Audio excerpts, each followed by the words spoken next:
top of your screens, recording has started. So please be aware that all meetings are recorded and will be made available to the public on our YouTube channel after the meeting has taken place. Your participation indicates your consent to be included in the meeting recording. So if you do not want to be included, you should possibly or probably leave now. So we're going to start off the meeting with a customary 10-minute period of public participation in which any resident can address the council on any matter appearing on the agenda for tonight's meeting. Are there any residents who would like to speak? I can't see any residents. I think we're just councillors tonight. I can't see any either, or somebody's just pinging. This is a resident. Let's just bear with. On another one. There's a couple. Okay, let's wait for the residents to arrive. So for the residents that have just arrived, we're just in the 10 minutes of public participation. So if you would like to address the council on any agenda item, then please let yourself be known. We'll give it a minute or so, and if nobody steps forward, we'll start the meeting proper. Chairman, just to let you know that Andrew is running slightly late. Okay, well, I think that nobody wants to address the council tonight, so I think we should start with the meeting. We should go to formal session. So we'll start with agenda item number 1, which is apologies for our absence, but I think, as usual, we should probably take the roll. Would you mind doing that for us, Deputy Town Clerk? Yes, that's not a problem. Okay, starting from the top. Councillor Andrew Poodle, who we've just heard is going to be arriving late. Councillor Barry Banks. Present. Councillor Barry Chapman. Present. Councillor Ben Pitt. Present. Councillor Caroline Green. She is giving her apologies to myself. Yes, we have to mark her as absent. No apologies received through the office. Councillor Caroline Gregson. Present. Councillor Christine Green. Present. Councillor Colin Maslin. I've unmuted myself. I'm present. Thank you. Councillor Delphine Johnson. Present. Councillor Derek Giles. Yes, I'm here. Councillor Diana Collins, we have apologies for with valid reasons. Councillor Doug Terry. Anyone seen Doug? No. Absent. Councillor Emma Speed. Present. Thank you. Councillor Gordon Thorpe. Present. Councillor Justin Cooper Marsh, we have apologies with valid reasons, work commitments received today. Councillor Nicola Presland. Present. Councillor Paul Davis. Present. Councillor Rob Simonis, is he trying to join, Chair? I know he's got technical. I can see. Okay. Are you inside, Councillor Simonis, or outside? I'm inside. Okay, that's good. Oh, hello, Rob. Clearly, you shared my woes with the committee. Thanks for that. Councillor Sandy Giles. Present. And Councillor Stephen Ferguson. Present. Thank you very much. Call complete. And thank you also to our locum clerk, Jenny from Little Paxton, who's here to help us tonight. So thank you very much for joining us. Agenda item number 2, declarations of interest. To receive from councillors declarations as to disclosable pecuniary interests and or non-statutory disclosable interests, along with the nature of those interests in relation to any agenda item. And I've just noted before we do that Councillor Poodle has arrived, and I presume that he heard that agenda item. So anybody who is present who would like to declare any interest, then let me know now. Otherwise, we'll move on to agenda item number 3, which is outstanding resolutions. So we're going to go through the traditional list. Councillor Banks, no update on the Sue Jarrett Memorial, perhaps? Is there any update? Sorry, I haven't got any update. I've spoken to David. He's just waiting for, obviously, suggestions from many areas, and they're open to all suggestions. I know there's 1 or 2 things going to happen anyway. in the meantime. But yes, it's not as though it's got to be done now. It can be done, many months. So yeah, I think the ball is rather in our court, isn't it, to suggest something to them, perhaps. So perhaps we should have a think about that between meetings. Second item is transforming places through heritage. Councillor Pitt, any updates? So I think over to our deputy clerk for the latest on this, if that's okay. Thank you, Ben. Yes, so I had a meeting this morning actually with our solicitors and the owners of the Oast House just to finalise the agreement to make sure that all parties were happy, which they are, I'm pleased to say. So the agreement will start with effect from the 1st of May, and it covers the 6 months withdrawal from the sale of the property so that the council can carry out the feasibility study, and an option for us to be given the first refusal to buy the property at the end of the 6 months based on an average of 3 independent valuations of the property. The agreement's being prepared by our solicitors to ensure that it is correct, and then that will allow the feasibility study to take place and the funding used from the Heritage Fund, because we then have an interest in the property, which is one of their requirements. We don't have to purchase at the end. We can withdraw if we want to, and that would obviously come to full council. But this is just. Sorry, when does that period start? When the first of May. So that will be the 6 months, and then you would have up to a month after the 6 month feasibility period has ended to decide whether the council were interested in taking up the opportunity of purchasing the building. Thank you very much. Any questions? No? Okay, No, that's good. Chair, just to say, Councillor can I just Pitt. say thank you very much to Karen and I think Katie as well for progressing that. I really appreciate it. Thank you very much, Karen and Katie. No We do problem. appreciate it. Chairman, I had my hand raised, sorry. I didn't say it. Sorry, Councillor Johnson. Please proceed. Sorry, just for the benefit of the public present, can we just say which building it is? Because we refer it as a building, but the It is the Oast House. Good point. Yes, it is the Oast House, sorry. The Oast House building located next to the library. Thank you very much. Councillor Pitt, any progress on the Acre report? So so basically we've got some progress that's coming up later on the agenda regarding the cafe. The rest of the work is moving forward at a steady pace, shall we say. But the cafe coming up later on the agenda is the one thing to brought back on, but we'll cover that later if that's all right. Thank you. The next point I'm rather confused about. HDC SIL funding grant. HDC have voted to spend 5 million of SIL funding in St Neots. Further details to be shared with the members when they become available. I'm not aware of this funding. Is this part of the Future High Street Fund plan, or is this a separate £5 million? It's been on the agenda for quite some time. Barry's got his hand up. Councillor Chapman. Thank you, Chairman. My hand was actually up for the previous item, which says that the council agreed to form a working party for the to look into the Acre report, but the members that we voted on the working party aren't noted in the notes here. So I believe those should be in there. As this 5 million SIL funding is referring to the 5 million into the Future High Street Fund, I believe, which is not money for St Neots Town Council. It's just a re-announcement of the 5 million contribution from HDC.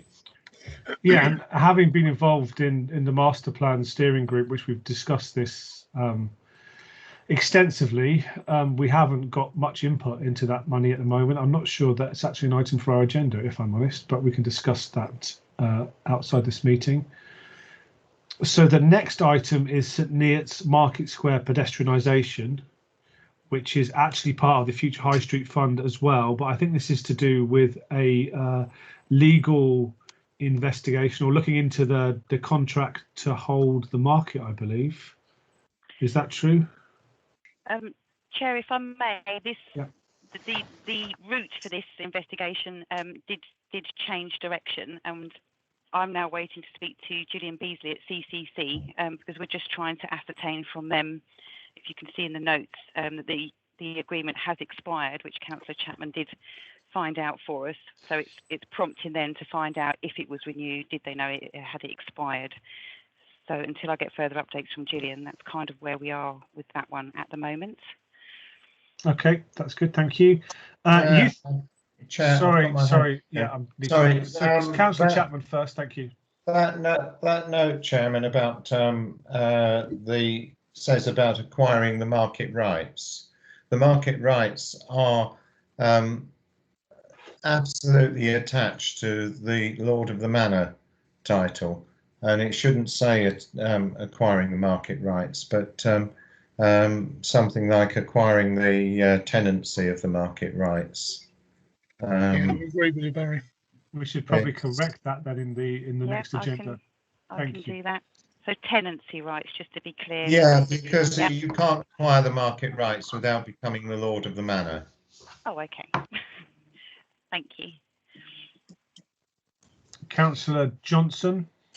Yes, briefly, I think it would be nice for the state, well, not the steering group, but anybody involved with a town to let the town council know what's happening, because we get questions from our residents, and sometimes we get information from the hunt post or thing like that.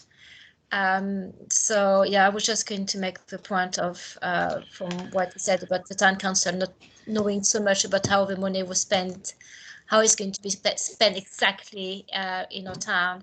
I would like to say if there's any way to come back to people and just say it would be nice if the town council knew before it's on the hunt post, so that if our residents come and ask us questions, we actually can answer those questions. Just a point I wanted to make. Thank you, Councillor Johnson. That's an excellent point. As a member of that committee, I agree completely we should report back to you, but I can tell you at the moment that we have no information which isn't already in the public domain. So it's something we've been asking for quite regularly, but at the moment the only information we have is the same information that was released in the press release by Huntingdonshire District Council. So as soon as we get any information, then we should report back, and perhaps we should we should agree to report back at the next town council meeting, because it's been a while since that committee reported back. So that's a really good point. Thank you. The next item is Youth Council. I'm involved with this, and I have some good news in that we met last night, which I think was almost the last meeting, or perhaps the penultimate meeting of the Youth Council Steering Group, which you might remember is a group of young people who we co-opted to help to define the role of the Youth Council and decide how it's going to be elected. That group has interacted with their various other youth councils, in particular Bedford Youth Council, and come to the conclusion the best way of holding a youth council is to make it open to everybody. So the Youth Council's first meeting will be held at the start of June. We're currently advertising for members of the Youth Council, and then that Youth Council will elect its own leadership committee. And in the first instance, the young people have agreed, who sit on the steering committee, will be co-opted as the first leadership committee. Then after a period of perhaps 6 months, they will elect a new leadership committee.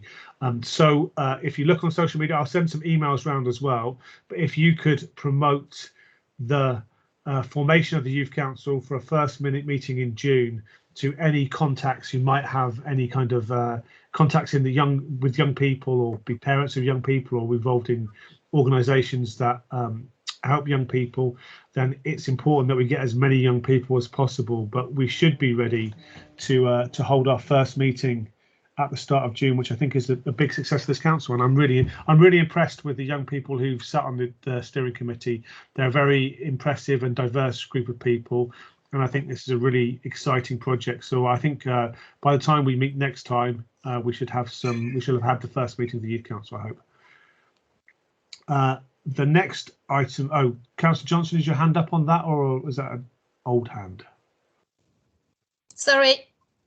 Old hand, okay. Next item is a town green order. This is waiting for me to write a letter, but at the moment, so it says the application will go to public consultation on the 25th of March 2021, and I have seen various messages on social media which suggest that that is happening. I think I'm waiting for Councillors Chapman and Councillor Giles to give me the information they'd like to sharing it in a letter. Councillor Giles. Yes, Chairman, you will have some historical notes by midday tomorrow. Thank you very much, Councillor Yeah, Giles. well, you can base your presentation on that. Okay. Yeah, okay. Excellent. Play areas. A town mayor to write to HTC recommending they install the same communication boards as in the HTC play areas within the St Neots catchment area. I haven't done this yet. Councillor Johnson, could you help me prepare this letter, please? And we could do it before the next meeting. I would love to help you. Actually, I've been in touch talking to Karen, and she's kindly going to send me a copy of what the boards are actually going to look like, so that people have got a better idea of, because before it was more like a draft. So if we can have what the boards are going to look like, it will help in people understanding a bit better. So please feel free to contact me anytime, Stephen. We can work together. Possibly after May the 6th, but yes, I will do that. Thank you, Councillor Johnson. Next item is the Eton Community Centre solar panels. We heard from the tender board at the last meeting. The Finance and Governance Committee, did we review that at the previous meeting? Councillor Cooper Marsh isn't here tonight. Can you remember? So, Chair, we still need to take this to F&G. Okay, so we're waiting for next F&G committee. Fine. And that's all of the outstanding items. Agenda item number 4 is the minutes from the previous town council meeting held on the 23rd of March 2021. Yes, Councillor Chapman. Sorry. I believe that at the last meeting we discussed the green open spaces under the town when we talked about town green order. Should that not be on this list? Because it is an outstanding item. I'm not sure that we did, and I'm not sure at all. Maybe Deputy Town Clerk can help us. Just having a look at the minutes from the last meeting. Is it on the previous minutes? Barry. It was it was raised because we decided that the strategy committee we appointed a group, myself included, to proceed the revision of the neighbourhood plan, because the main element of that is the town green. Not the town green, the green open spaces expansion. I can see it on the minutes, Barry. It's item 67. Was that the one? Green open spaces. We're requesting HTC to purchase the CPO of Poets and Painters green open space. Excuse me. The point I was making is I think that should be on the outstanding items list. Yeah, it should do. It's on the minutes, so we can. Discuss that. Thank you. I'm happy. Thank you, Councillor Chapman. Everybody's had a chance to read the minutes of the 3rd of March of 2021 full town council meeting. Anybody have any comments as to the accuracy of those minutes, or are we happy to confirm they are a true and accurate record? Stephen, I sent my apologies. I don't think it's on there. Thank you very much, Councillor. Oh, sorry, sorry. It is there. Okay, thank you. That's good. I'm happy to propose those minutes. Thank you, Councillor Johnson. Do we have a seconder? Yep, I'll second that. Yeah. Councillor Pitt has his hand up.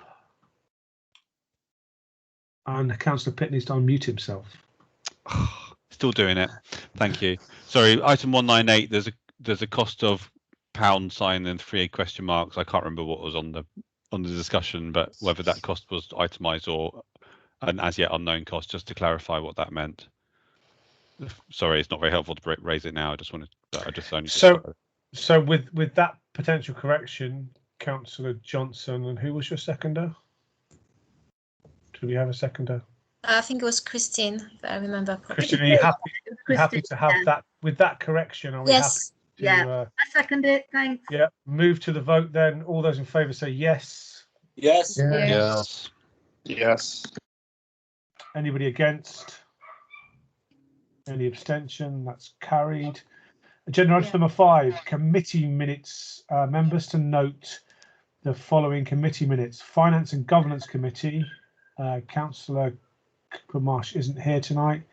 Councillor Thorpe, I think you're Deputy Chair of Finance and Governance, are you not? Would you like to present these minutes? I'm afraid I don't have them in front of me, Mr. Chairman, so I can't comment on them. Chair, I think I might be Deputy Chair of this one. Sorry, Councillor Thorpe. Councillor Pitt. Happy to present them. Thank you. Thank you very much. Those have been received. Councillor Giles, Operations and Amenities Committee from the 16th of March 2021. Thank you, Chairman. Yes, present the minutes of the meeting. The Ops and Amenities Committee held remotely on Tuesday, the 16th of March. They've been circulated, and I'm quite happy to answer any queries or whatever. I would draw members' attention to item number 66, the LHI projects and bids. I have asked that for the next meeting we have from all members any bids that they want to be considered for the local highways initiatives. I would appreciate, or our committee would appreciate, not just a very brief sentence, but a small report on the whys and wherefores why you want this in your particular ward.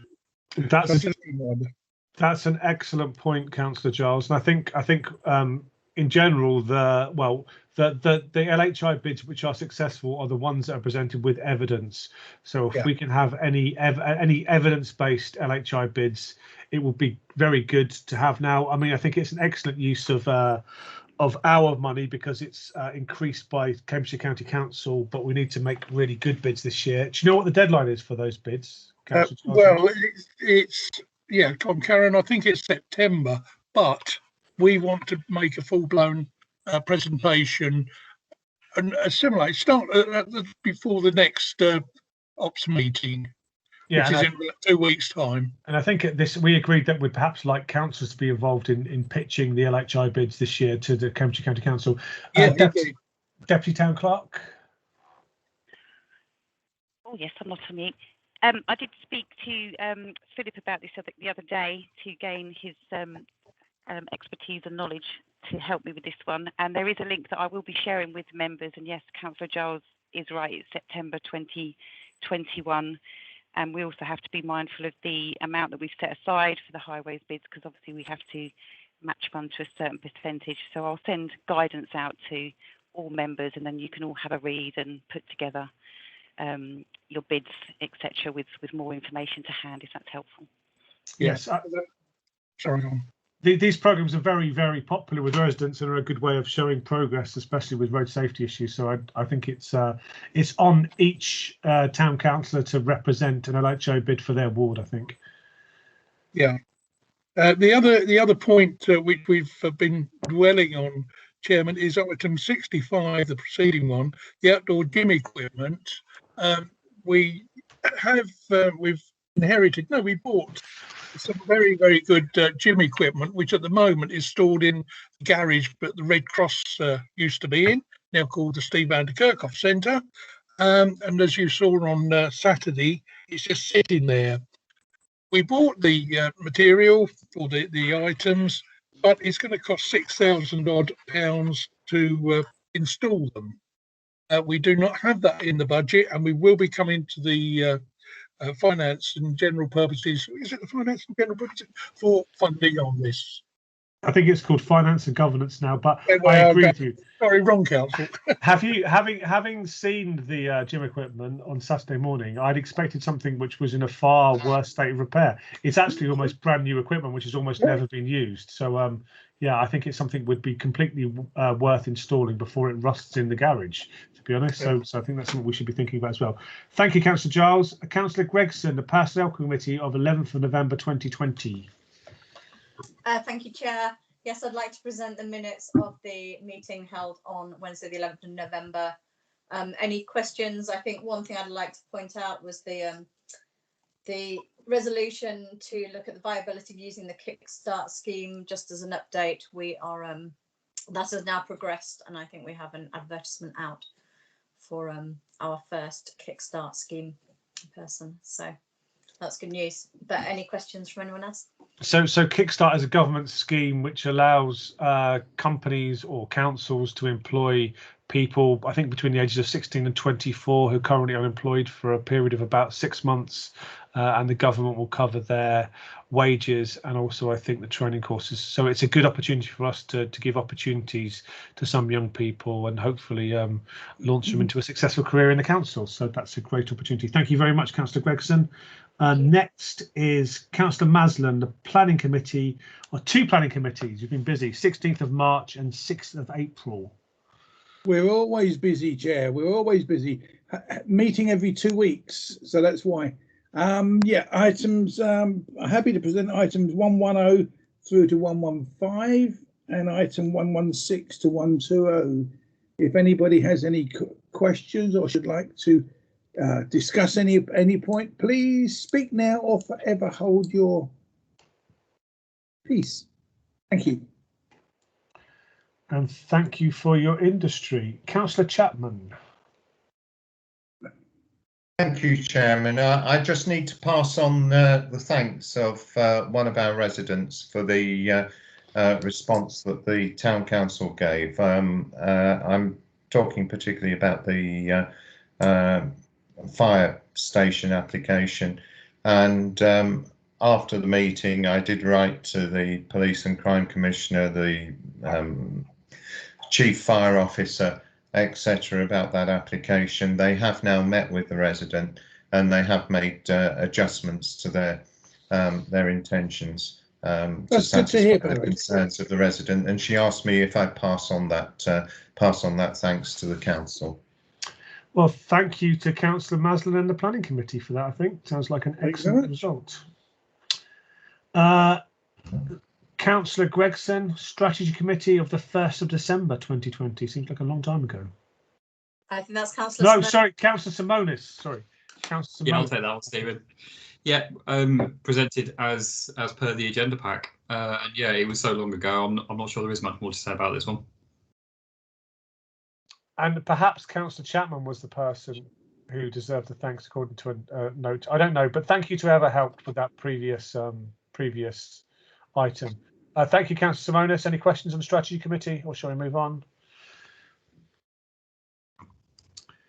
Agenda item number 6, reports from HDC and CCC councillors, some of whom potentially for the last time, perhaps. So do we have any reports from our councillors at district or county council? Anybody like to say anything? Chair, I'll just make one point. DMC, we've had I think 2 meetings in the last quarter. No items on the DMC agenda has been particularly relevant to St Neots, so there's nothing really to report on that. Thank you, Councillor Maslen. Councillor Chapman.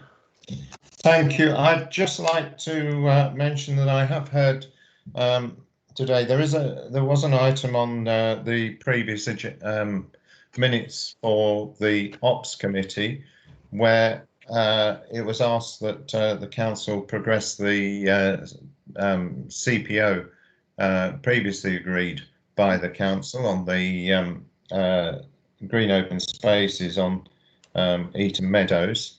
I'm presuming that letter has now gone, requesting that to the district council. I have received an email today from the legal officer at the district council basically saying as they can't find their paperwork, they're not going to challenge the development of houses on green open spaces. These are green open spaces that have been maintained by the council, by the district and county council at public expense for over half a century. I have to say, my response was not too pleased at that, but they basically lost their paperwork and decided that they're not going to oppose it. So the person who purchased the deeds of that land, or the old paper deeds, and registered it for £2,000, is now proceeding with a planning application on a site that's probably worth 360,000 per house. So we do need to proceed with that CPO absolutely as quickly as possible. Thank you, Councillor Chapman. Councillor Sandy Giles. Thank you. I just wanted to say that I serve on the Licensing and Protection Committee. We haven't really had an awful lot to do. Officers have been working from home. They've made a few visits to establishments that serve food. Hopefully everything will get back to normal soon, and hopefully they'll be able to keep on top of it. That's it, really. Councillor Giles, are they? Is that the body that will be involved in approving licences for vendors on Market Square for cafes and things, street licences? Not me personally. I tend to be more with taxis and people applying for licences. Okay. But that is something that committee would deal with. Okay, that's interesting. Thank you very much, Councillor Giles. Oh, you've gone. No, we're still here. I'm still here. You shocked me there for a second, but I'm still here. Any other reports, or shall we move on? Put my hand down and I can't. We can probably help you with your hand, Councillor Giles. I can lower your hand for you. There you go. Thank you very much. Agenda item number 7, reports from outside bodies. So first is the Hunts Volunteer Centre. Councillor Banks and Councillor Green, any report to make? No, nothing this time. I gave the report last time, the AGM and the new manager, but I've nothing to add since then. I hope to meet her soon, now that they hope to be opening up again. Number 2 is the Loves Farm Community Association. Councillor Ferguson and Councillor Pitt. Councillor Pitt, anything to report back? So we've last 2 LFCA meetings, we've had presentations from Urban and Civic, and previously to that from L&Q Estates. So it's been really helpful to hear what they're up to for Loves Farm East and Wintringham. I recommend you follow our, sign up to our, agendas and the rest of it, committee agendas, if you want to keep abreast of this. We've just formed a committee to look at helping people to recover from COVID, really. No, it's not quite recover from the pandemic, get back to sort of building communities after a year of lockdown. So that's a really important piece of work that I'm really pleased is going ahead on Loves Farm. And we're also putting together a directory, which I think I mentioned before, kind of gathering all the community groups across Loves Farm. Those are the headlines from us. Thank you. I think Loves Farm Community Station is also holding election hustings on Thursday night, which I'm true. Very much looking forward to. Little Barford Power Station, we haven't met. We've had no word from those, so that's not progressed at all. Eaton's Community Associations, Councillors Chapman, Maslin and Presland. No, we've got nothing to report. St Neots Initiative, Councillor Thorpe, and I think Councillor Pitt, because I've certainly not been involved in any of these meetings. No, I have nothing to report, Mr. Chairman. I also missed the last meeting, I'm afraid. St Neots Museum, Councillors Terry, Johnson and Banks. Nothing to report, only that Liz has sent out a newsletter to everybody, so I should imagine that we've all picked that up, but otherwise, no, nothing. Yeah, sorry, nothing to report. I missed the last meeting. I was a little bit late and they had finished by the time I came in, so I'm afraid I can't say much more. Common Rights, Councillor Davis, I don't think is in the meeting. Oh, yes, he is. Councillor Davis, anything on Common Rights? I believe Councillor Chapman had his hand up, Chairman. Oh, sorry, I've scrolled down my screen. I apologise, Councillor Chapman. Please proceed. Thank you, Chairman. I'm not. I do actually attend the museum meetings and have done for many years. I'm not quite sure what capacity. I think they can't get rid of me. But they did have their first meeting for quite some time, a week or so ago, and they are doing. Their reports back were that they were doing quite well in terms of the sales and the reopening. They're well organised there, and they wanted to express the thanks to the town council for the work that's been done with the pigeon infestation. I also sit on the St Neots initiative, but not as a council member. And there was a couple of things that came up there, but I'll leave that to the members. Thank you, Councillor Chapman. Councillor Davis, common rights. Yes, we've had one meeting in the interim. Nothing much to report. They've requested that St Neots Town Council provide an extra dog litter bin at the top entrance, which is near the traffic lights, if you know it, at the junction of Mill Lane. But that's the only item, and the Deputy Town Clerk is aware of this. Thanks. Thank you, Councillor Davis. Councillor Speed, St Neots Aquatic and Leisure.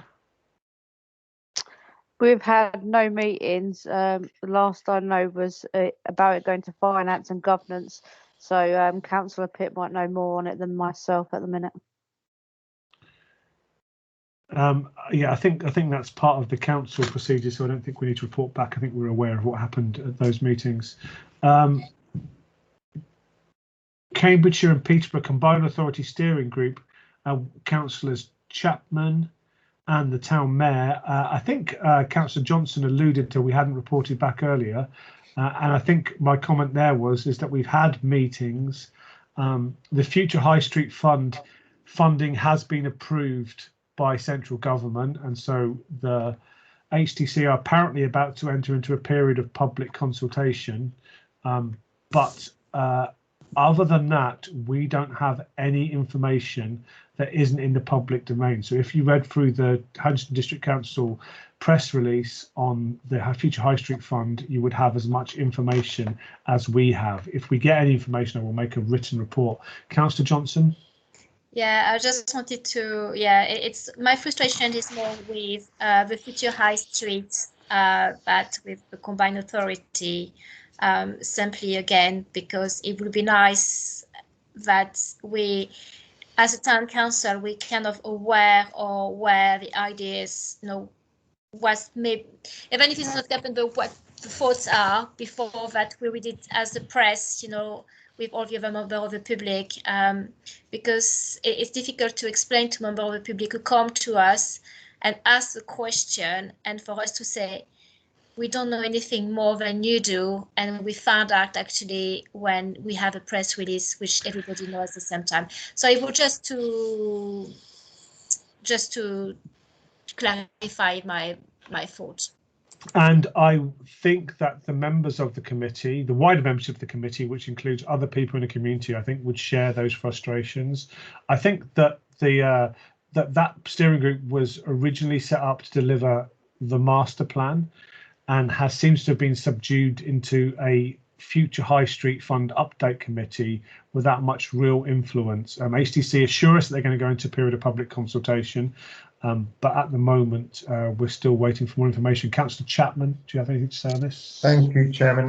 I just wanted to explain some of what you've just said, that the Master Plan Committee was originally set up as a wide consultative body, without any sort of democratic powers to vote things through. The budget that was allocated to the master plan has now effectively been moved to the Future High Street Fund, and as the chairman says, it's really only functioning now I think it was once a quarter, 3 months or more since we had the previous meeting, and I think that it's probably just going to be to receive updates in the future. Of the £1 million of the 4.1 that was left with the Master Plan Committee, most of that has been allocated to projects such as a feasibility study by Steers for transport, and the other Mott McDonald's High Street study. So there isn't much of the 1 million left, and very little scope for that committee to deliver anything now. Thank you, Councillor Chapman. Councillor Thorpe. Thank you, Mr. Chairman. I must express my concern. It is my understanding that the money allocated for the Future High Street Fund has to be spent within the next 2 years. Going for long extended public consultations, and we know how long that can take. Taking on more high cost advisors, etc. I'm worried that this money will be whittled away, the same as the bridge money was, without producing any effective change to St Neots. Thank you. I note that concern and I share that concern. I think that having asked that question to HDC officers at the previous steering committee meeting, as far as we understand it, only the portion of the money that comes from the government needs to be spent inside 2 years, although that's slightly unclear. So it could be that the SIL money aspect of it doesn't have to be spent inside 2 years. But your overall concern that the money is not wasted on consultants and on consultations, I think, is a valid one. Councillor Pitt. So just 2 points to pick up on. I think Councillor Chapman's points, comments about the future of the steering group are largely true, but there is still, I don't have the figures in front of me, but I think it's around £250,000 for a business improvement district kind of pump priming activity. So there is still a project to be, delivered, or to money to be, reallocated somewhere else. So there is still hopefully some life in that committee. I totally agree with Councillor Thorpe's point about, we want to actually get some things being delivered. I think this has been the big challenge that steering group has struggled with, shall we say.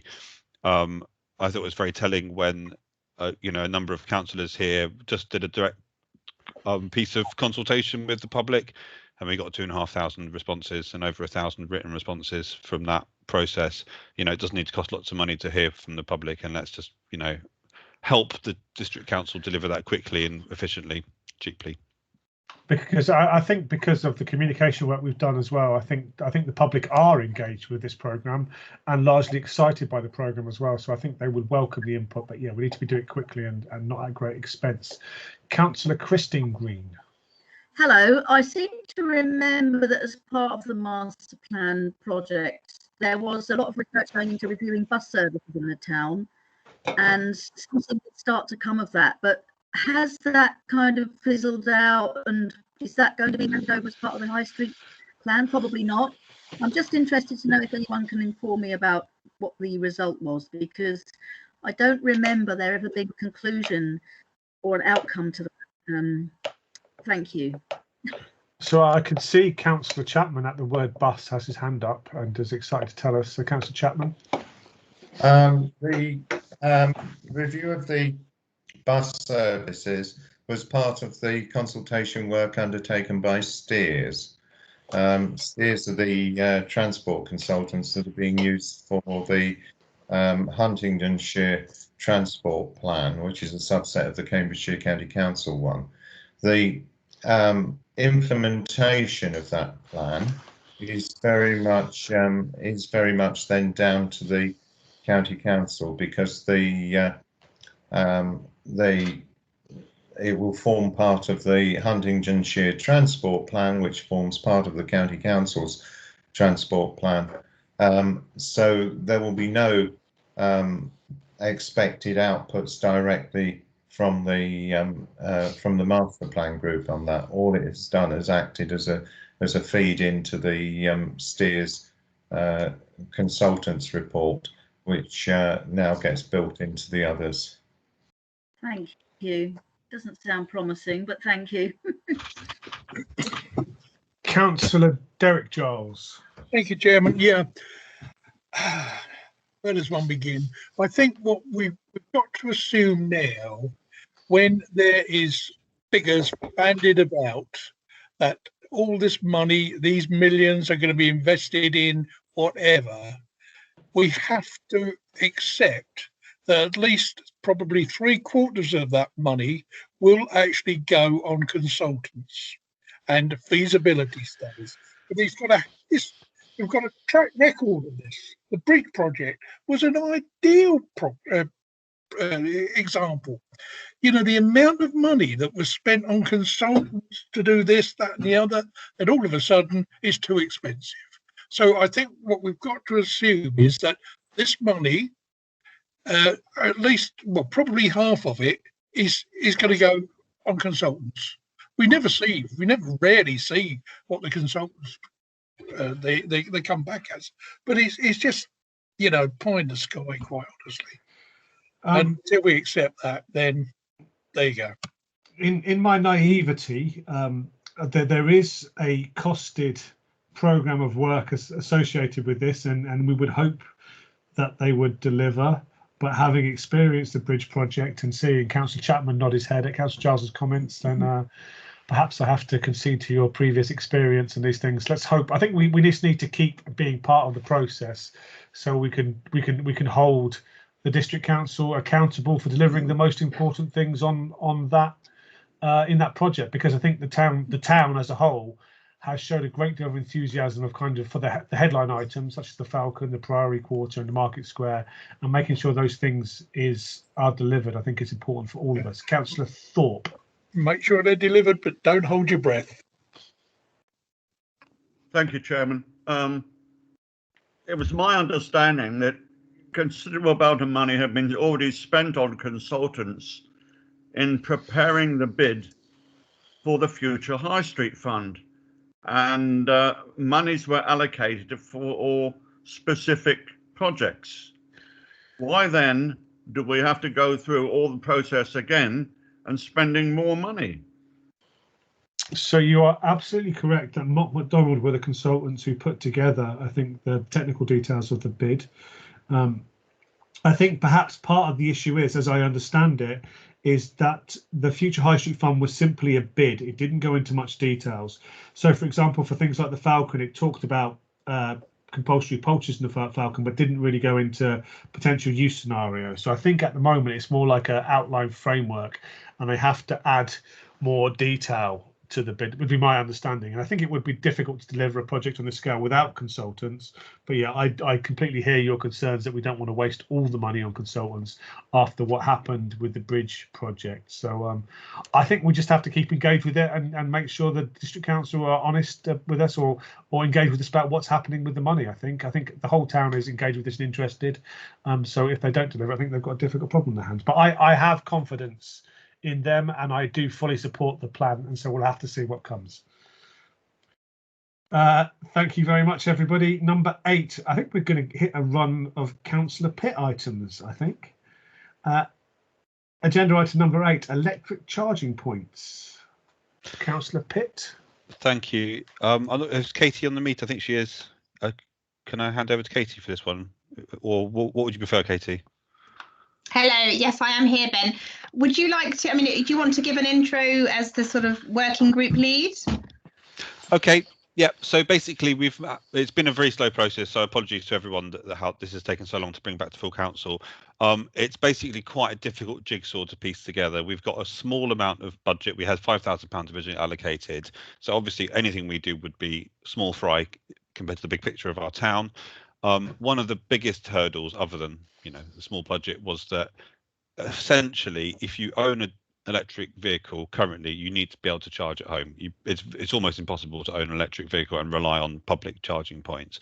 So our market really isn't particularly sitting at its residents. It's really looking at people who are visiting the town.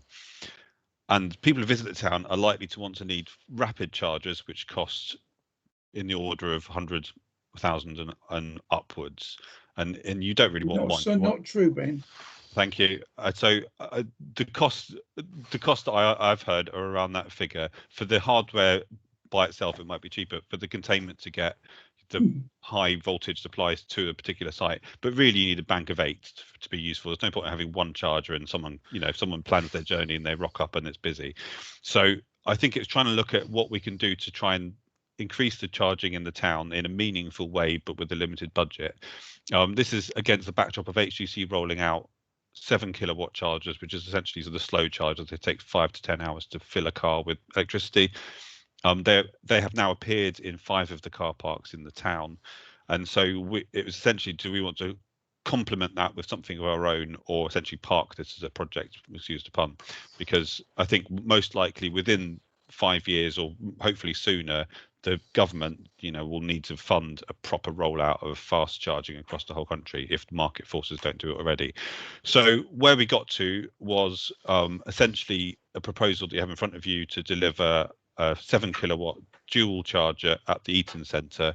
That location was chosen primarily because we own that site, so we can do it and it's our electricity. I think I would expect that it won't be used an awful lot. So part of it is, in order to support the cause of additional charging points rather than to generate lots of income for us.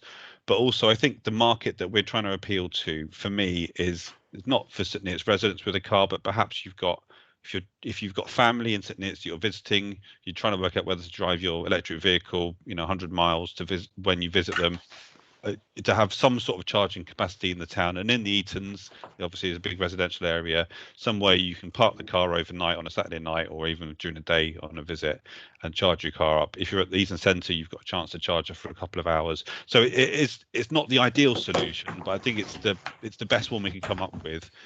And that's kind of where we are, to be honest. There was a discussion within the working group whether this is something that's worth pursuing at all. I think on balance, the majority of us felt it was worth going for, but everyone is obviously welcome to express their views here today. Over to Katie for sort of more technical information, if that's all right. Yes, thank you. If I may add, Councillor Pitt. So I think, this is a really great opportunity for the Town Council in the way that, the only public car park that the Town Council own is the Eaton Centre. And obviously the District Council have recently commissioned Pod Point to proceed with installation in all their car parks.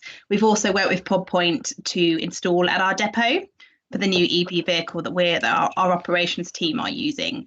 I see it as a great opportunity in the way of marketing. What a chance for this building to be opened up to a wider audience. It's going to be used as a vaccination centre shortly.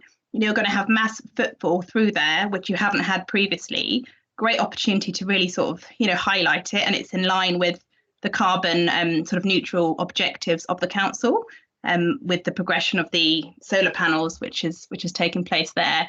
I think, we've obviously got a separate budget for promoting the town, and I think, it is a great opportunity for us to really push that. But if anyone else has got any more specific questions about it, I'll be happy to answer those. Thank you, Katie. Councillor Johnson. Yes, I've got it's mainly a point. Obviously, we discussed this before to try to renew maps and things like that over time, to find for disability, to get tourists to come to our town. And so my question is related to something with electric, points. Obviously, if somebody is not from around here, they may not know where to find them. So would we have some type of interactive map, apps, or something like that, so that if you're out of town, you can find wherever the nearest one is and things like that? And if so, I will ask, can we add it so that we have different layers for disability, for example, where are these disabled toilets, which is one of the things that has been requested. So something to build on, but not just for electric charger, but something that tourists can use. So with regard to the point on electric chargers, there are third-party maps that log all of the electric charging points in all towns, which I think are probably perhaps more useful than one that's specific to St Neots.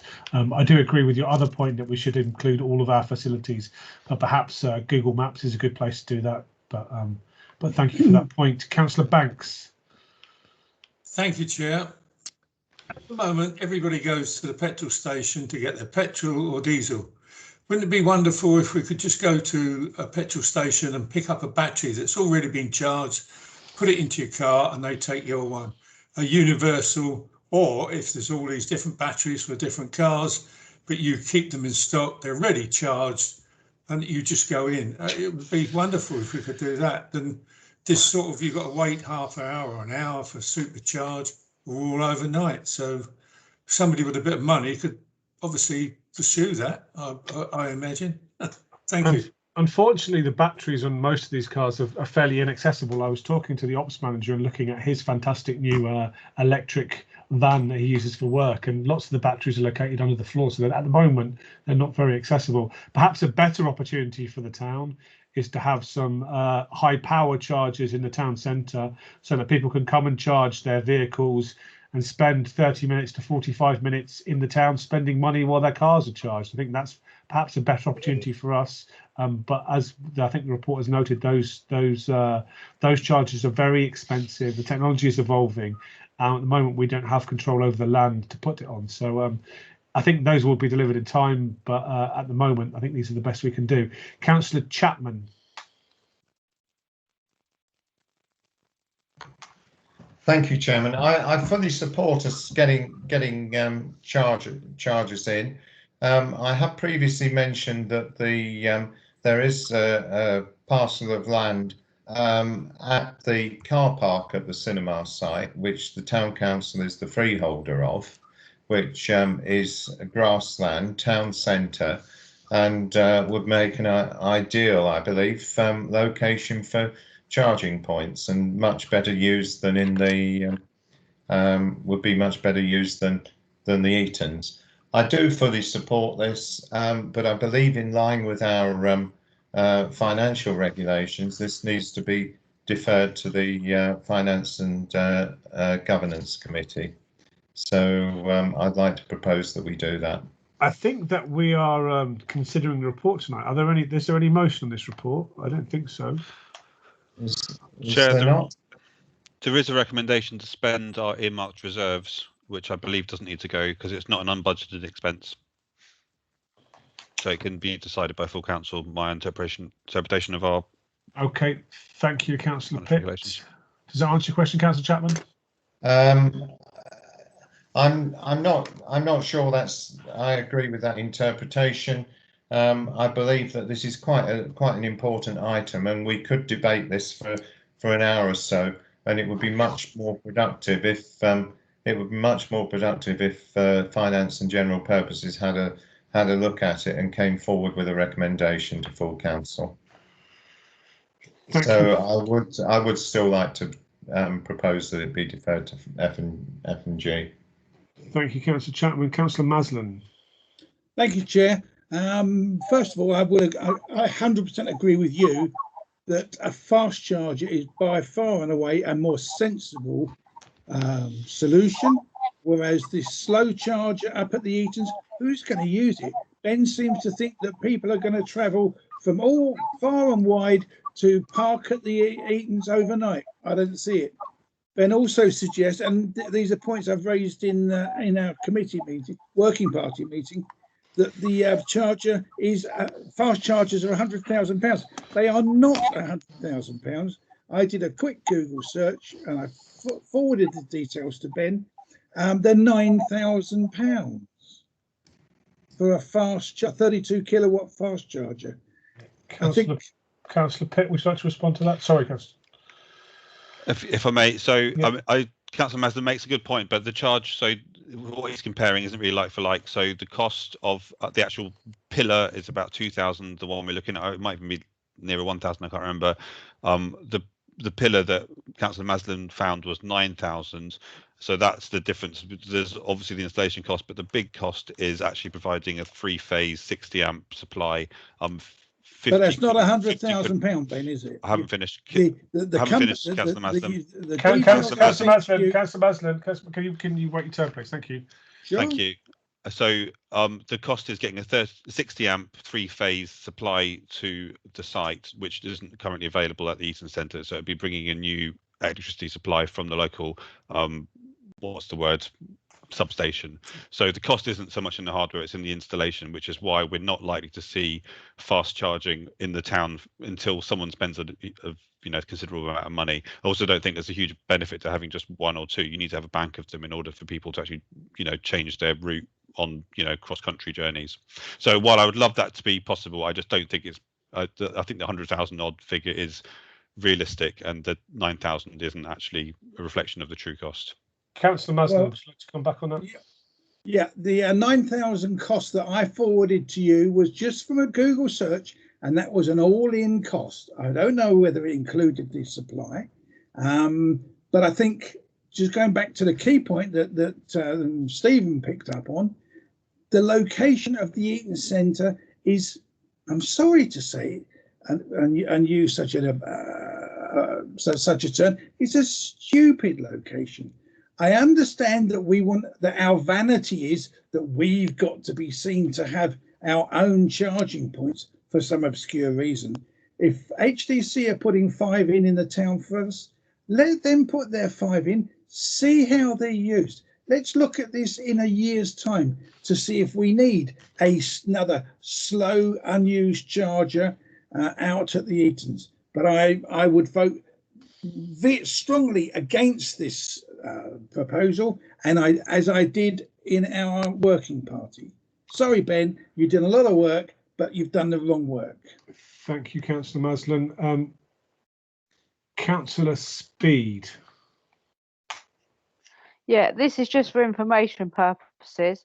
There are actually 2 electric charging points in Tesco's, which you can use for free for up to 1 hour, and it gives you about 30 miles charging on your car. So it might just be worthy of you knowing that as well. Do we know what are those 7 kilowatt chargers, Councillor Pitt? Do you know or not? I don't know for sure, but that adds up in terms of the range. Could I ask, just pick up on that, Councillor Speed? Do you know how much, if at all, they're being used? I didn't even know they was in there till about one day ago when I walked around the car park for the cancer research. Fair enough. As Councillor Chapman has kindly pointed out in the chat, he has made a proposal that we defer this item to finance and governance. Is there a seconder?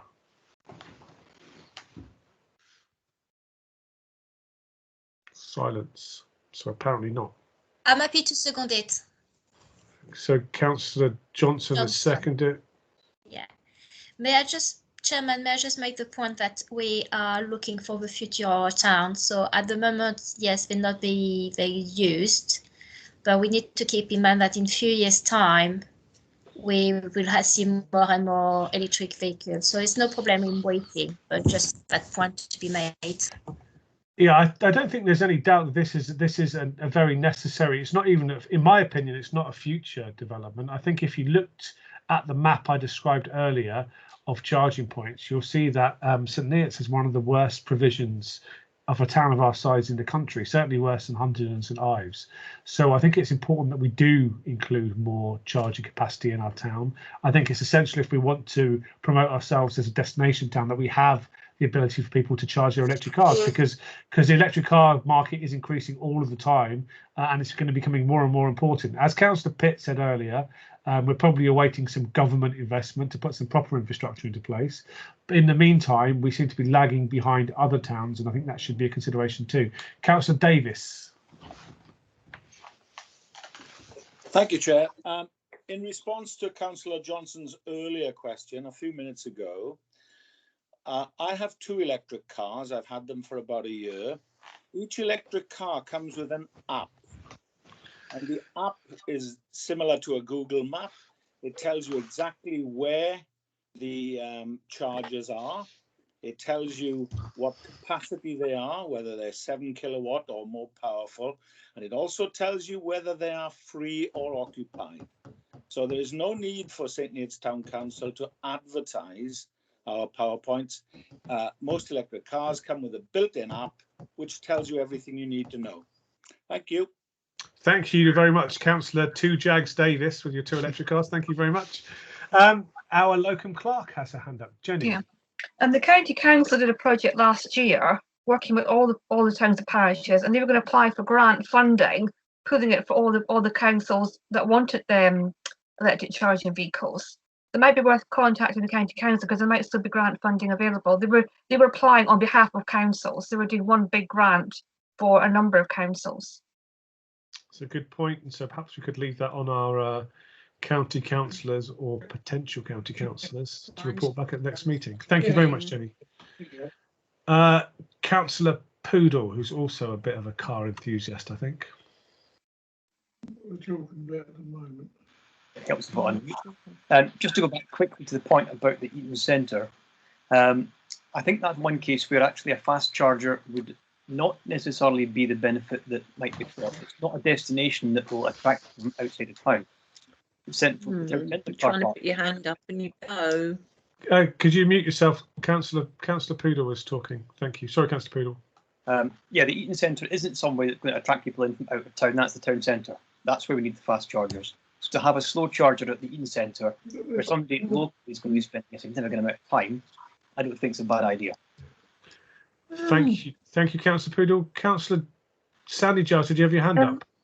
Yeah, I'm trying to get on just to say that computer is played up. He's not on upstairs now. He's downstairs and joining me here. There he is. So we're both on one computer, although he's still here. Crashing now. He's kept crashing. So and mine's starting to play up. So we both might end up going. Thank you, Charging. Thank you, Councillor Giles. Thank you, I appreciate that. There are no more hands. We have a motion on the table that we defer this to Finance and Governance. No hands means we should probably just move to the vote then. So all those in favour of deferring this item to Finance and Governance, say yes.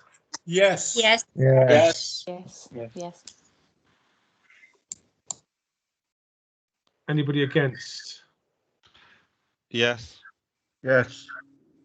It's 2 against. Any abstentions? I'm against as well. I see the 3 point. against. Any abstentions? I abstain. Councillor Speed. I think that's carried.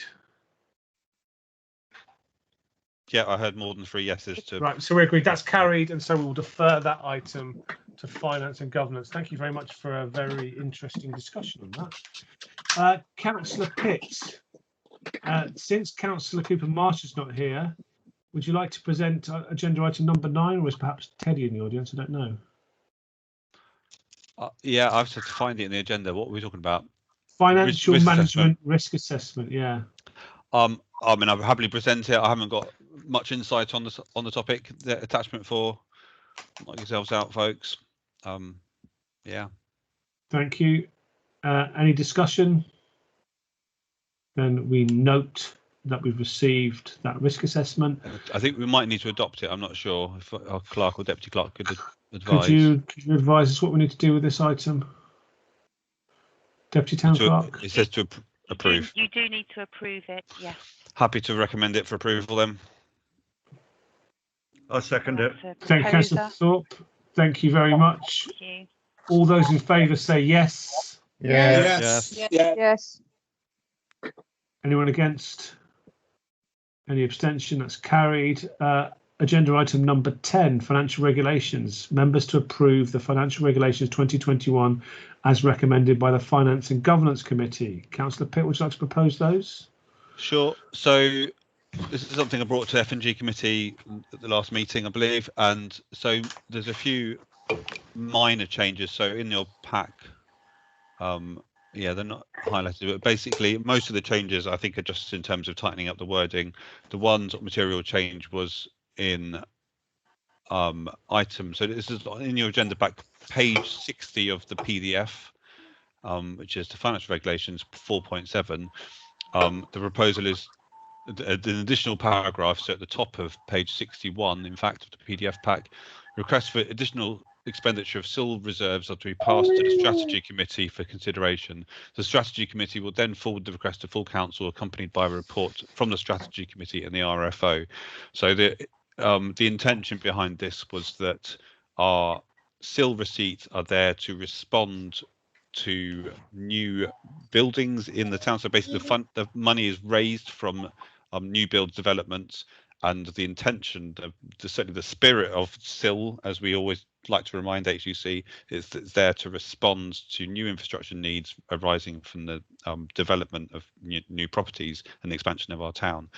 And I think because the strategy committee is there to identify our big infrastructure projects, I think the strategy committee should always have a view on our SIL expenditure. That doesn't necessarily mean that, well, it doesn't mean that the strategy committee can block it. It would always go to full council, but accompanied by a report from the strategy committee.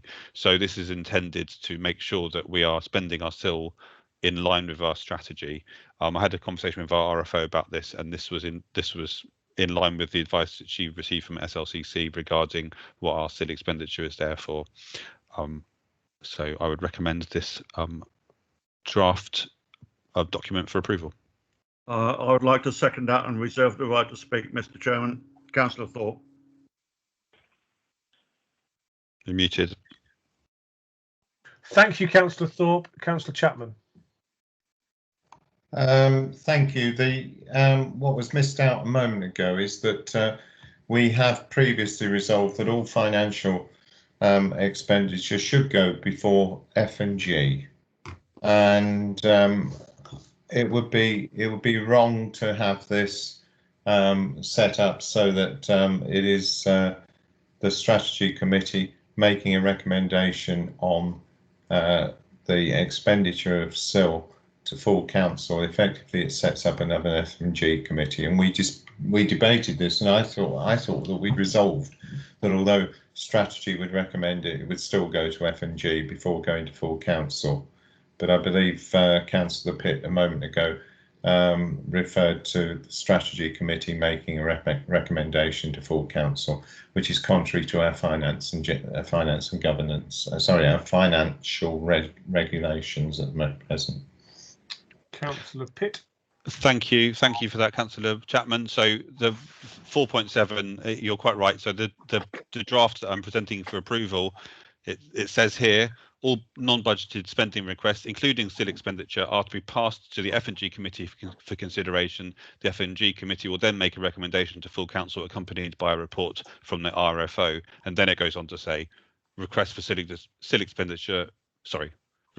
expenditure of SIL reserves are to be passed to the strategy committee for consideration. The strategy committee will then forward the request to full council, accompanied by a report from the strategy committee and the RFO. So essentially what we're saying here is that any expenditure of SIL will need to be accompanied by a report from the F&G and the strategy. So essentially we'll have all eyes on these decisions before they're made. I appreciate that it slows things down, but I think most of our strategy, or most of our SIL expenditure, are big ticket items that we'll be looking to spend on infrequent enough occasions that we'll hopefully have enough foresight to make sure that they go in front of the correct committees at the right time. Does that address your concern, Councillor Chapman? It does. It's just that a moment ago, Councillor Pitt omitted the F&G stage, which clearly he is aware of, and I'm quite content that it's in there. Thank you for listening so attentively. Councillor Christine Green. I think that's answered my query. I was going to say they complement one another, these two committees. I mean, the strategy will comment on it, but F&G will make the recommendation. So I don't see that it matters. I think they complement one another. Thank you very much. That's the last hand I can see. So, Councillor Thorpe, I think you reserved the right to speak earlier. And no, I have nothing further to add down, Mr. Chairman. Thank you. So we shall move to the vote then. All those in favour of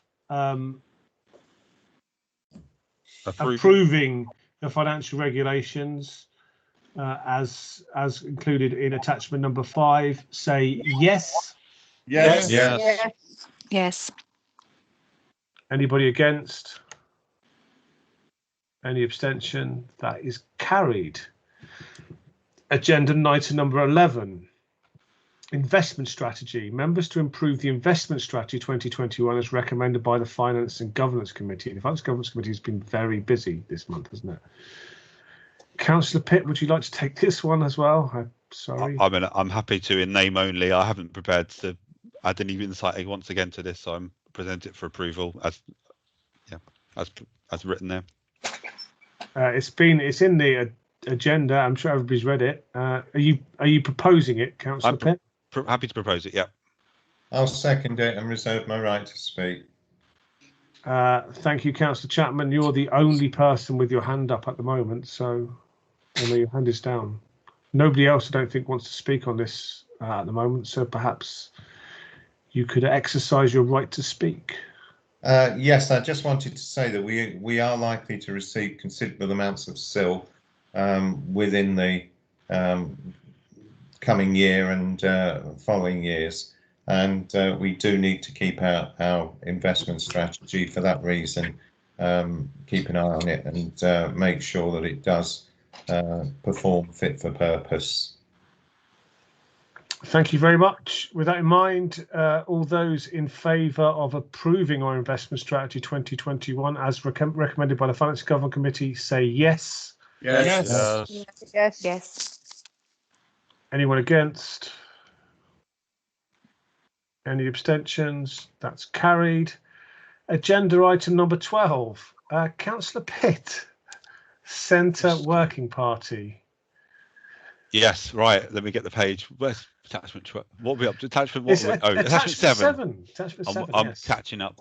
Okay, so I'm very grateful to our deputy clerk for raising that. This obviously has become a prescient issue with the Mass Vaccination Centre moving from the Priory Centre to the Eatons on or around the 14th of June. So the previous resolution that we would keep the cafe closed until at least 13th of June, but obviously that gives us the opportunity to open it after that date, both in terms of the previous resolutions and the practicalities. So the cafe space, it will be ours to do what we want with from 14th of June or soon after. There may be a little bit of overlap in terms of the movement of the vaccination centre.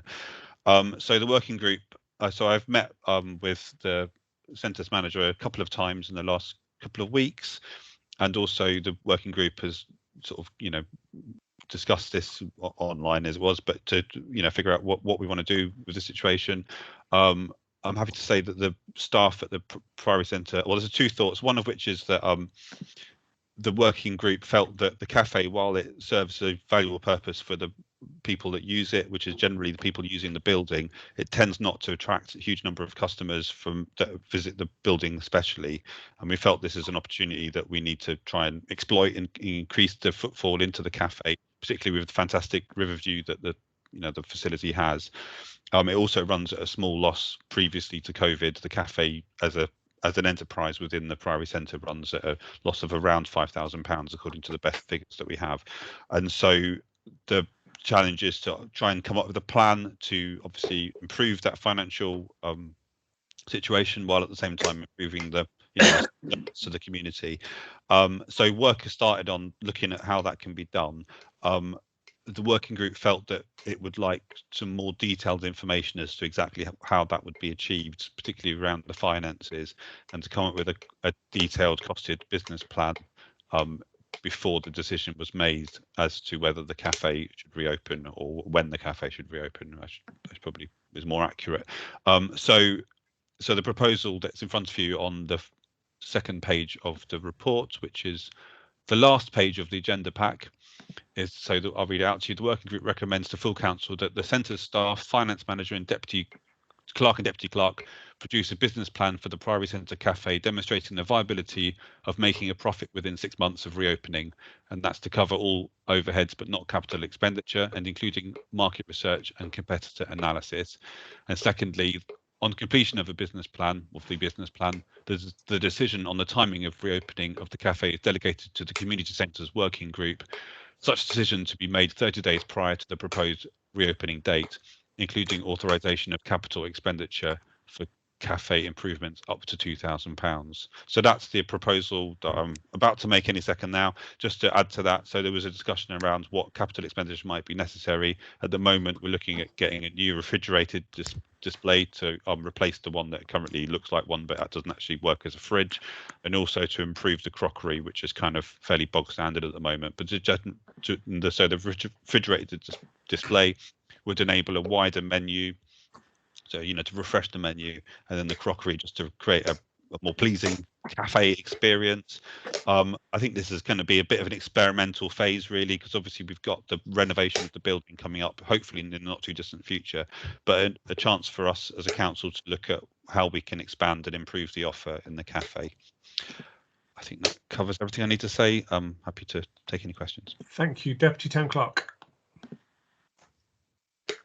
Hi, thank you, Chair.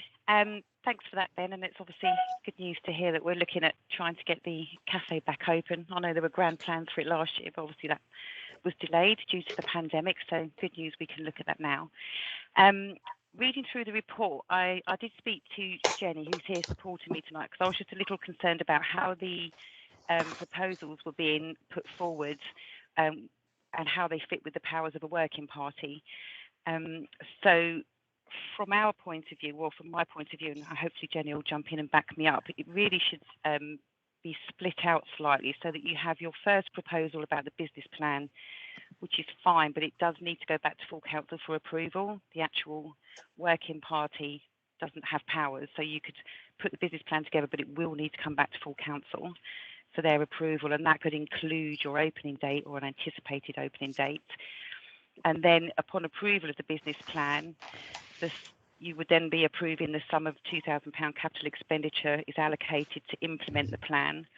And then the centres manager is the person that is actioned with implementing the business plan and putting the working group's aspirations into action with regular updates to the working group party on how that's progressing. Jenny, have I kind of got that across correctly? Yeah, and is there anything you want to add? Yeah, I would just say the working party, or any working party for that matter, has no spending powers. It needs to go to a committee or the full council. Thanks for that clarification, if I may, Chair. So, yes. Yeah, that all makes sense to me, and that sounds like a very good plan. I think the only reason we were looking to delegate was just because I know there was an ambition to open the cafe as soon as possible to the mid-June date, and we're trying to find a mechanism to allow that. But if it needs to come back to full council, hopefully full council will be able to meet as of next month, but it would make sense then to bring this back to full council at the next meeting with a recommendation from the working group. I think that sounds like a very sensible way forward. Thank you. If and the yes, rest of the working group agrees. We should hear about the meetings the end of this week, I believe, to whether we can carry on remotely, which will be good. Thank you, Deputy Town Clerk, and thank you to Jenny as well. Councillor Chapman. Thank you, Chairman. I think there is another solution to this, and that is that the working party has done some sterling work, and so have the staff in trying to get the community centres back onto the straight and narrow after the problems that we've had caused by COVID. I'd like to propose, if Councillor Pitt would accept it as an amendment to his recommendation to full council, that the working party be created by this council as a standing committee, which would mean that it would then have the powers to make these decisions. Chair, if I may, I Yes. understand the reason. I'm tempted to agree with you, but I think we've got getting quite a collection of standing committees at the moment, and my kind of inclination is we've probably got too many already. So while I understand the reasons behind it, I'm not tempted to support at the moment. Chair, if I may explain, a standing committee isn't a permanent committee. It can be created and dissolved at the will of the full council. So at our next council meeting, we could, if necessary, convert this back into a working party. That's our constitution allows for this to be done as a motion without notice by full council. So I don't think there is any need for concern, but what it would do is it would enable this this positive work that's been going on to continue and to deliver an earlier resolution. Thank you, Councillor Chapman. Councillor Simonis. Thanks, Chair. So I mainly put my hand up to second Councillor Pitt's motion because I'm not sure we've actually got a seconder on it, or indeed if it's been proposed. But when we get to that point, I will second it. Good question, actually. Did we have a seconder for your motion? Did you propose the motion, Councillor Pitt? Well, so I did initially, but I think we need to reword it in light of the advice from our clerk and deputy clerk. So you're withdrawing your original motion and you're going to reword it, I think is what I'm hearing. That is, if either Jenny or Karen could help me with some. In the meantime, yeah, while we think about that, Jenny has a hand up. Yeah, just standing committee not have to have terms of reference agreed before it did anything. If you're going to create a standing committee tonight, you'd have to have the terms of reference, and we don't have anything in front of us to review. And given that potentially we might be suspended from meeting in committees and full council meetings, working parties would not be suspended. I think under the government, if online meetings are suspended, I think that doesn't apply to working parties. Is that true? Yeah. Jenny, or not? Yeah. So the working party could. We don't want to get into a situation where we turn it into a committee, and then a committee can't meet because of the regulations aren't approved. So there would be a risk associated with that as well, perhaps. So I think it's a good suggestion, Councillor Chapman. Perhaps tonight is not the best time for it. Have we got a reworded? I'm trying because there's a lot to put in, so bear with me. So in the chat, Ben, I'm just going to put. Oh, she says it's disappeared. So this was the first part to include and then recommend to recommend to full council. I think that first, so that's your first proposal, Ben, adding in the recommend to full council for approval. That didn't really change. If you read that, well, I just put the second one in. Sure, so shall I read that out? Was everyone? Yes, please. We've got to read it, Ben. I'll read this one. Okay, so centre staff, finance manager and clerk, deputy clerk produce a business plan for the Priory Centre Cafe demonstrating the viability of making a profit within 6 months of reopening to cover all overheads but not capital expenditure, and including market research and competitor analysis, and recommends to full council. So it's just that last phrase as the addition, but that all sounds good, so I'm happy to propose that. Councillor Simonis, are you prepared to extend your seconding of it? Yeah. Yeah, certainly reserve my right. Okay, Jenny, have you still got your hand up, or was that the previous hand? Oh, sorry, I haven't put it down. Thank you. I don't see any other hands up, which means, Councillor Simonis, do you want to exercise your right to speak, or should we move to the vote? No, move to the vote. Thanks, Stephen. All those in favour say yes.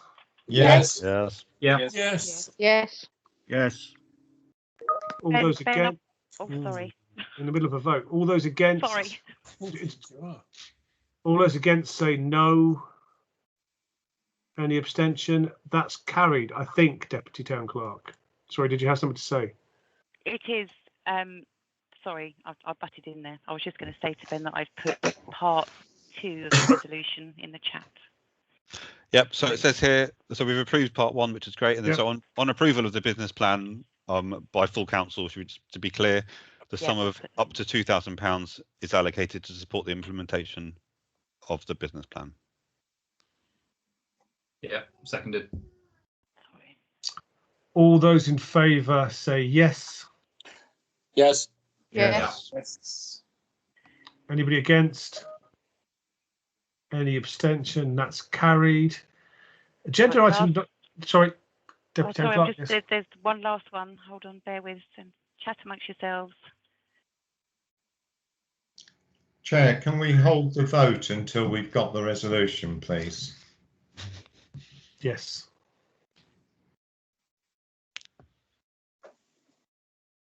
And that was the part 3. Councillor Pitt. So, centre manager, there's a typo there, but yeah, to implement the business plan and provide regular updates to the working group with progress. propose Seconder. Yeah, I'll second. Thank you.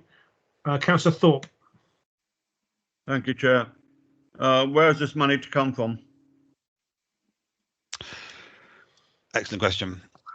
So I think it will need to come from, I'll just grab a budget, but it would come from the centre's existing budgets. Let me give you a slightly more detailed and meaningful answer. It'll be like a maintenance and repair type budget. Does that answer your question, Councillor Thorpe? I'll give you a precise answer, hopefully. So it'll be prior into running costs, repairs and maintenance. Okay, thank you. Councillor Gregson. Hi, I'm pulling together our original wording. We had a lot of discussion about timing of the reopening of the cafe, and so from what I understand, can I just clarify that that decision will be made by full council once the business plan is delivered to full council? Is that correct? Yes, for my part, the anticipated opening date should be included as part of the business plan, and then obviously full council consider the whole picture. Does that answer your question? Okay, yeah. And when do we think the full council meeting may be? Just in terms of timing, it seems like it's not going to be June. We don't know. So, Chair, if I may, I mean, assuming we're allowed to meet, there's no reason why we can't have an end of May meeting, I presume. No, there is a reason. I think we have to. I think the legislation for online meetings runs out at about the same time as the elections, isn't it? So, Jenny, what is it? 6th of May. 6th of May. So we cannot have a meeting. We do have the mayor meeting next week, the mayor making meeting, but I don't think we want to add it onto that. No. Well, we can legally meet in person. It's just that the council may choose not to do that. The working group can continue to meet in any way it chooses because it's not restricted by the same legislation. You just won't have a council to report back to. That's all. With that, if there's no more hands, we're going to move to the vote on part 3 of the motion. So everybody in favour say yes. Yes. Yes. Yes. Yeah. Anyone against say no. No. Any abstentions? So that's carried. And agenda item number 13, unusually, is not from Councillor Pitt. So I think it's Councillor Davis. Would you like to present this one, Councillor Davis? Well, there's nothing like ending a meeting on a high note. Rubbish. With regard to the Common Rights proprietor's earlier request, St. Neots Rugby Club have a serious problem in that after lockdown, people have been walking their dogs along the playing fields with, a terrible mess, dog fouling on the rugby field, the football field, and the rugby club specifically asked me to request that the 2 mentioned dog bins, one near Queensway and one at the entrance to the rugby club that we discussed earlier, in fact, are put in. Now, I've had a word with Ian Webb, our ops manager, and he said the bins are no problem. They've got them. They can put them up. But the ongoing cost, as it were, is servicing the bins, the regular emptying of them. And Ian says he can add this to their regular round, and it will obviously take a little bit of time. But the rugby club specifically said it's a health hazard and they would like council's permission to put those 2 extra bins in. Do we currently service the existing bins? One. Yeah, there is only one, the Queensway The existing bin, okay. Yeah, So it's one of our bins anyway. Yeah, and the extra one is at the top end, near the traffic lights, the top end of Mill Lane. But they do have a real problem with dog mess on the playing fields.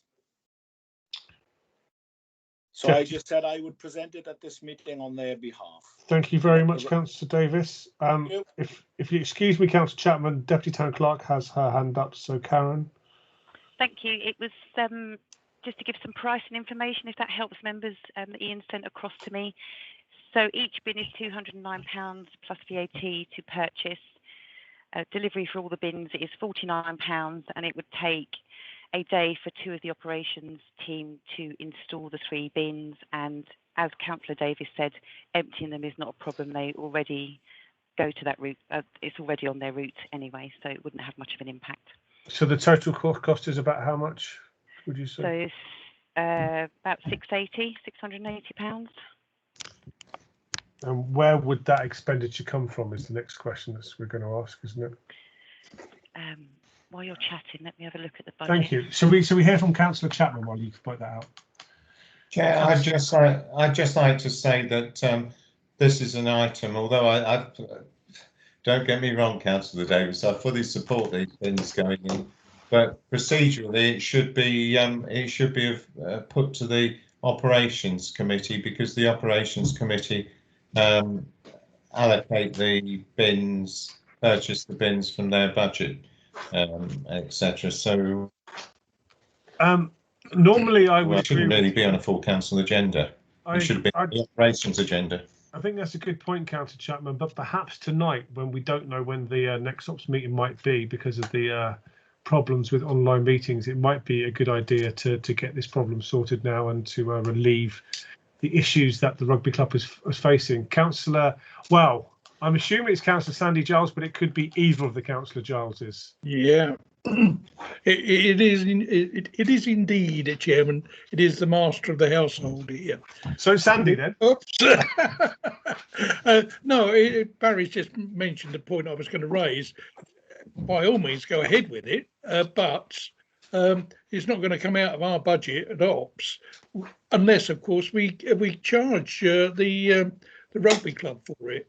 Because I think we're going to set a very, very, very dangerous precedent here if we just go and put a bin in and contract to empty it. Yeah, I'm sure if we can service the bin, but why don't the rugby club or who the interested parties just put a bin in and ask us to empty it, and we can charge them for it.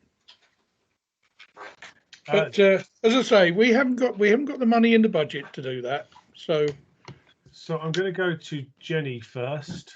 We've just had a similar experience in Little Caxton, whereby the skiing lake have asked us to, they've bought the bin and we've agreed to empty it for them twice a week.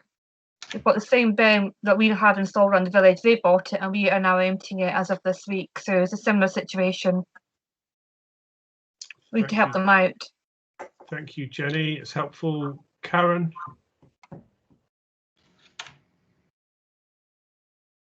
Deputy Town Clerk? Oh, yes. My button was not working. How annoying. Yes, just to clarify why it is on the agenda. It didn't make the previous ops, and as I think somebody mentioned, we weren't sure if we were going to be able to hold any other meetings for the next 6 weeks to 2 months, hence putting it on this one. And budget-wise, yes, it isn't budgeted for. There is an equipment budget that it could come under, or as Jenny suggested, do we look at the club purchasing them and us emptying them for the club over to the members? Thank you. Councillor Simonis? Yeah, I mean, broadly the same point. I was going to question whether this is club land or council land. I think that's been probably implicitly answered. I was going to be a bit more generous in Councillor Giles and suggest splitting the cost, but I agree with the point about setting a precedent here. Yeah, so I think the club do have a responsibility in this as well. I think Councillor Simonis is common land. Okay, thanks for clarifying that. About tenants, but they are on common land. Okay. Councillor Thorpe. Thank you, Chairman. Yeah, I'd just like to make the point that it's not our responsibility. As has been said, this is common land, and the responsibility for this should fall upon either the landlord, which is the common rights proprietors, or the rugby club themselves. I'm quite happy for the Ops Committee to empty the bins, but we should not be involved in the position of the bins. This is not our land, and it would create a dangerous precedent for anybody anywhere in the town to ask us to provide dog poo bins. Thank you. So I don't know why the word dog poo is funny at 9 o'clock, but it is. Thank you, Councillor Thorpe. Councillor Pitt. Yeah, I sort of regretfully, well, I'm not regretfully, perhaps inclined to agree with Councillor Thorpe. I'm also just slightly confused because the wording suggests a single bin, but we seem to be discussing 3, so just wanted to understand what that discrepancy is down to. Well, given that we don't have I don't think we have a motion, do we, on the table at the moment? What I'm hearing from the committee is that I think people are suggesting that we should probably go back to the rugby club. But if Councillor Davis still wants to propose his motion, we can see if he gets a second, or perhaps he wants to withdraw it. Councillor Davis. No, I'm quite prepared to go back to the rugby club. The one at Queensway, which I am personally not familiar with, would be a replacement of an existing bin. But the one at the traffic lights at the end of Mill Lane would be a new one. And it is a common rights. I mean, the rugby club is only one tenant as a common rights proprietor. There's the rugby club, the hockey club, and the football club use it. And they recognize it as a public health issue, you know, the fact that there's dog muck around. But I certainly will go back to the rugby club if that's what's necessary. Thanks. Jenny? Is there not a bin there already at the traffic lights at the Commons? I think it may be a district council bin, but I'm sure there's a bin there beside the traffic lights. An old wreck of a bin, but there's a bin there. This one is required near the lift-up barrier. Just after you pass the lights, if you're going south, there used to be a sort of an unofficial car park there. And that's where they wanted one of the bins. There is an existing bin at Queensway, which apparently is wrecked and it needs replacement. All right. I think perhaps it might be helpful if we had some photographs of the site and locations of the bin, actually, perhaps if we're going to hear this again. Councillor Banks. Thank you, Chair. I think it would be prudent to ask a few of the rugby players to point out to the dog owners that they should clear it up after them. I'm sure they would take it in the right way if they were to point out their error of their ways. Especially some second row players as well. I think that might focus their attention. So are we withdrawing this motion then, Councillor Davis? I'm going to go back to the rugby club. I think so. I'll go back to the rugby club. Yeah. All right, but I think, and I think the message is that the ops team would be happy to empty any bin that was provided because there would be no cost to that. Yeah. Councillor Sandy Giles, or Derek Giles, perhaps. Sorry, one of the Gileses.